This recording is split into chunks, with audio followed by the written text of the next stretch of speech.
All right, so today we're really diving deep into a fascinating career. Yeah, it's a good one. Edison Nieto. Visual effects and AI. And, at first glance, you're like, wait, visual effects, explosions, Hollywood, that kind of thing. And now we're talking AI. How did those two things even go together? Well, and that's what I think is so fascinating about this particular deep dive, is that you have someone who's worked on films that everyone listening has probably seen. The Gentleman, Medieval, The Strangers Pray at Night. But this isn't just someone who discovered Photoshop or something. This is someone who he clearly has serious artistic chops, right? We're talking about mastering, like New Key, PF Track, Mocha. Right. And, for people who aren't familiar with those are not, you don't just download those and figure it out over a weekend. These are not like beginner software. This is professional level. Right. Exactly. And the fact that he's, now he's knee deep in artificial intelligence, it's like, how did that even happen? Well, and what does that even mean? Right. Because he has this title, and I'm going to read it directly from his LinkedIn because, frankly, it's a mouthful. AI consultant and creative technologist. Yeah, what does that mean? Okay, so that's what we're going to unpack today because he is doing that right now at Dentsu Czech Republic. So it's not like it's just a made-up title. He's at a company working with this. So how does that even work? It really is fascinating. I mean, so you've got this background, right? He clearly has this artistic eye, the technical skills, and then somehow he ends up in this world of AI. Right. And I think for me, the big question is like, all right, so he can make things explode on a screen. What does that have to do with AI? Is he building like an AI that can make explosions for him? Right. Like what does that look like? Like, does he have a little AI assistant that just spins up explosions on command? Right. Or medieval battles or whatever it is? Like, how literal is that connection? And the answer is it's both more complicated and way cooler than that, I think. So you think about the design process, right? Whether it's for a visual effect or anything, you have an idea. So you have to sketch it out, model it, tweak it, a million times before you get it right. So what he's doing is building AI tools that can kind of streamline that entire process. Mm-hmm. So instead of spending hours on the tedious stuff, he can focus on the creative heart of the effect, right? Like the actual art of the storytelling. So it's not necessarily that he's, having an AI generate an entire scene from scratch, although who knows, maybe that's coming down the line. It's more like he's using AI to kind of be his assistant, to kind of take care of some of the more rote tasks so that he can really focus on the creative stuff. Exactly. It's like having an army of, digital interns that are handling all of the grunt work. I like that. Right. So that he can stay in that flow, that creative flow. Mm-hmm. But here's what I think is really interesting. He's not just thinking about his own work, right? He's thinking about this on an industry level. Okay. He talks about developing strategies for AI-based tools that enhance team efficiency and innovation. And that's where this gets really big. Because now you're not talking about one artist working faster. Right. You're talking about transforming the way entire teams collaborate and create. So it's less robots are taking over the art world and more like robots are giving artists superpowers. That's a great way to put it. Yeah, I think so. Sure. Absolutely. It's augmenting human creativity, not replacing it. And that's a nuance that often gets lost in this whole AI conversation, right? Right. For sure. So, I mean, it's really interesting to think about, what is it about his background specifically in visual effects that allows him to kind of make this leap, right? Because it's not like every visual effects artist is going to suddenly become an AI whisperer. Yeah. So is there something about, the way that you have to think, the way you have to problem solve as a visual effects artist that then lends itself to this world? Right. What is it about his background that makes him so good at this? Yeah, and it's a great question. And I think it gets at the heart of why this is such an inspiring story to me.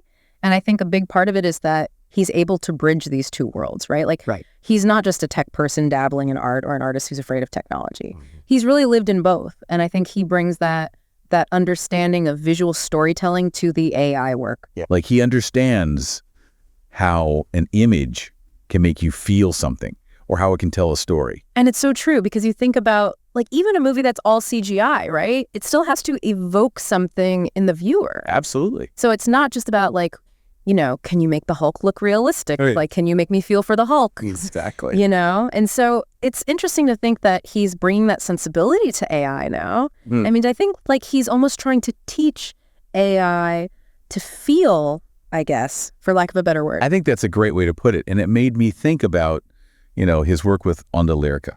Yeah, tell me more about that, because I think that's a really fascinating part of this whole story. So it's a cultural label that he co-founded, and it's all about promoting Latin culture.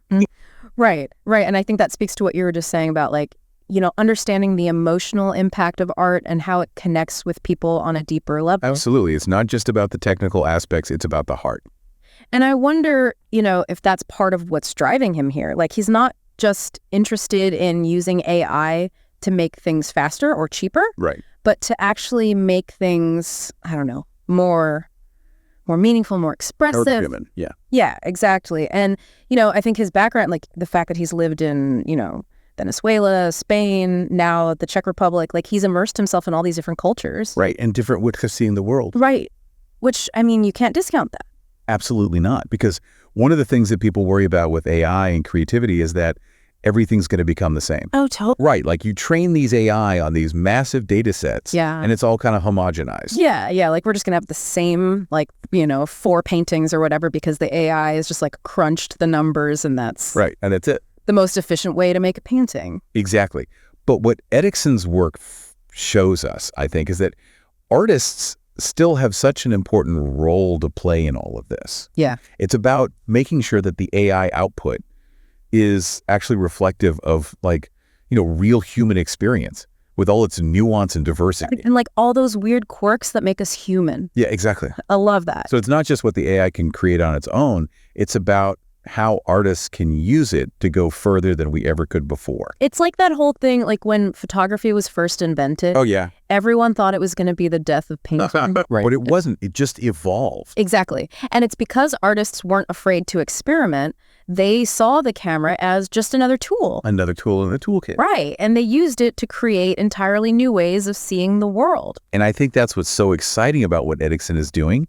He's not afraid of the technology. He's excited by it. Yeah. He sees it as a new way to explore this intersection of art and technology. I like that. And that makes me think about something else, too, about his career trajectory, which is that he didn't just abandon visual effects completely. No, he didn't. It's almost like he took all of that and used it as this foundation. Right, like a springboard. Right, like it informed the way he's thinking about AI. Exactly. So he's not just this tech guy, dabbling in art. He's not an artist afraid of the tech. It's like he's found this nice balance. Right. But I have to admit, even with all this talk about, AI as a tool, it's moving so fast. It makes me wonder, where does it go from here? It's a great question. And I honestly think that's where all the excitement is right now, right? Mm. Because we really are kind of on the edge of this whole creative revolution. And I think Erickson's story is a perfect example of how artists can not only survive, but really thrive in this new world. Yeah. This new landscape. It's like he's kind of showing us that the possibilities are limitless as long as you're willing to just try new things. Yeah, exactly. Be open to the unknown. And maybe a little bit of fearlessness too, right? When you really think about it, his whole career has been about pushing those boundaries, whether it's, figuring out these crazy visual effects or figuring out how to use AI in new and creative ways. It really makes you wonder what he's going to come up with next. I know, right? And maybe even more importantly, what are all of us going to do, with these new tools? That's the big question. Right. What kind of amazing creative things are going to come out of this, this kind of moment in time where all this stuff is new? Absolutely.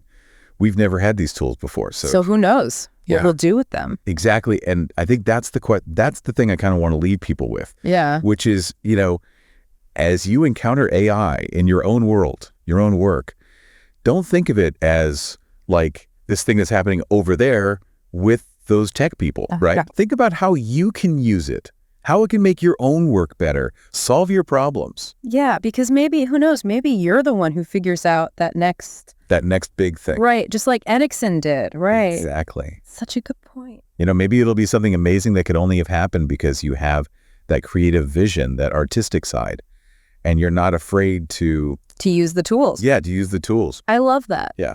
Well, on that note, I think that's a great place to leave it. Thanks to everyone for joining us on this deep dive into Erickson Nieto. Fascinating guy. He is. He really is. And until next time, keep exploring, keep creating, keep asking those questions. Deep diving, deep